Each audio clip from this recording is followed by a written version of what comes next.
ಅಲ್ಲೋ ಸಾಕ್ಷಿ,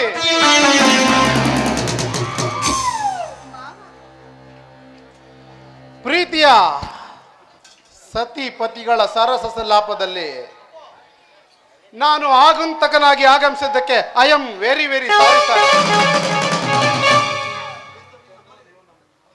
ತ್ರಿನೇತ್ರ, ಅದು ನೀನು ನಮ್ಮನೆಯಲ್ಲಿ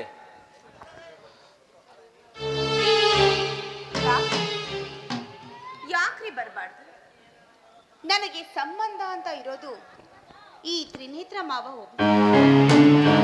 ಈ ನಮ್ಮ ಮಾವ ಅದು ನನ್ನ ಮನೆ ಅನ್ನಿಸ್ಕೊಂಡ್ರೆ ಈ ಮನೆಗೆ ಬರಬಾರ್ದ? ಅದು ಆಗಲ್ಲ ಸಾಕ್ಷಿ.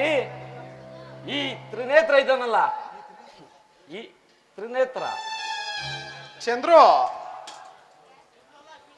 ಅದನ್ನ ನಾನು ಹೇಳ್ತೀನಿ. ನೀನ್ ಯಾಕೆ ಇಷ್ಟೊಂದು ತಡವರಿಸ್ತಿದ್ಯಾ? ನೋಡ್ ಸಾಕ್ಷಿ, ಅವತ್ತು ಇವ್ರ ತಂಗಿ ಹುಟ್ಟುಹಬ್ಬದ ದಿನ ನಾನು ಇವ್ರ ಮನೆಗೆ ಬಂದಿದ್ದೆ. ಅವತ್ತು ಇವ್ರು ಹೇಳಿದ್ರು ನನ್ನ ತಂಗಿ ಯಾರನ್ನೇ ಒಪ್ಪಿದ್ರು ಅವ್ರು ಕೊಟ್ಟು ಮದುವೆ ಮಾಡ್ತೀನಿ ಅಂತ.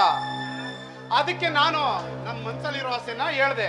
ಅದಕ್ಕೆ ಇವ್ರ ತನ್ನ ತಮ್ಮದಿರು ಸೇರ್ಕೊಂಡು ನನ್ನನ್ನ ಬಾಯಿಗೆ ಬಂದಾಗೆ ಬೈದು ಅವಮಾನ ಮಾಡಿ ಮನೆಯಿಂದ ಆಚೆಗೆ ತಳ್ಳೋದು.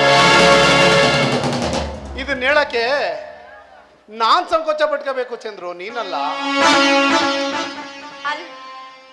ಅಲ್ಲ ಏನ್ರಿ, ಒಂದು ಹೆಣ್ಣಿರೋ ಮನೆಗೆ 1000 ಜನ ಗಂಡು ಬಂದು ಹೆಣ್ ಕೇಳ್ತಾರೆ.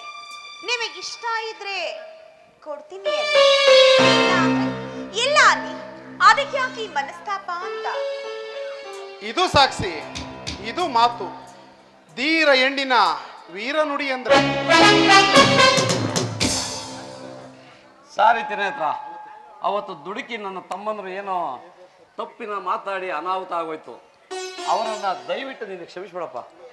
ಇವತ್ತಿನಿಂದ ನೀನು ಕೂಡ ನಮ್ಮ ಸಾಕ್ಷಿಗೆ ಸಂಬಂಧ ಅಂದ ಮೇಲೆ ಇವತ್ತಿನಿಂದ ನೀನು ನಮ್ಮ ಮನೆಗೆ ಸದಸ್ಯನಿದ್ದಾಗೆ. ಹೌದು ಮಾವ, ಇವತ್ತಿಂದ ನೀನು ಯಾರ ಯೋಚನೆನೂ ಇಲ್ಲದೆ ಈ ಮನೆಗೆ ರಾಜಾರೋಷವಾಗಿ ಆಗಾಗ ಬಂದು ಹೋಗ್ತಾ ಇದ್ದೆ. ಓಕೆ, ಇವತ್ತಿನಿಂದ ಇದು ನನ್ನ ಮನೆನೇ. ಅಂದ್ರೆ ನೀವೆಲ್ಲರೂ ನಮ್ಮವರಾದ್ಮೇಲೆ ಇದು ನನ್ನ ಮನೆನೇ ತಾನೇ. ಓಕೆ ತ್ರಿನೇತ್ರ, ನೋಡು ಸಾಕ್ಷಿ, ಇವತ್ತು ತ್ರಿನೇತ್ರ ನಮ್ಮ ಮನೇಲೆ ಊಟ ಮಾಡ್ಕೊಂಡು ಹೋಗ್ತಾನೆ. ನೀನು ಹೋಗಿ ಅವನಿಗೆ ಊಟ ರೆಡಿ ಮಾಡು. ಆಯ್ತು ರೀ, ಮಾವನ್ ನೋಡೋ ಸಂತೋಷಕ್ಕೆ ಊಟ ಮಾಡು, ಕಾಫಿ ಕುಡಿ ಅಂತ ಹೇಳದೆ ಮರ್ತ್ಬಿಟ್ಟೆ. ಸರಿ, ಊಟ ರೆಡಿ ಮಾಡ್ತೀನಿ, ಬನ್ನಿ. ತ್ರಿನೇತ್ರ, ಇದಕ್ಕೆ ನೀವೇನ್ ಹೇಳ್ತೀರಾ?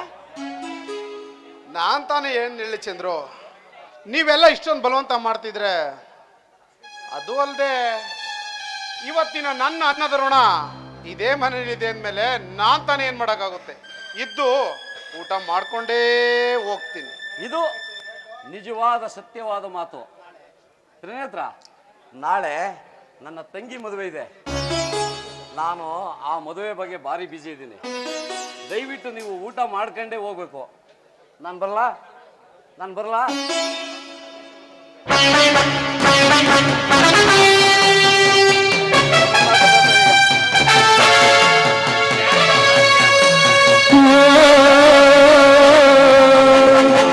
ನೇತ್ರ ತ್ರಿನೇತ್ರ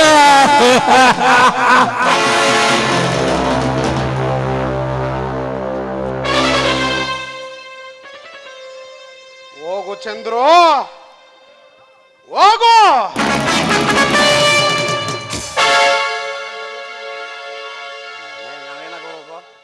ಇವತ್ತಿನಿಂದ 8ನೇ ಮನೆಯಲ್ಲಿದ್ದ ಸನಿ 9ನೇ ಮನೆಗೆ ಕಾಲಿಟ್ಟಾಯ್ತು.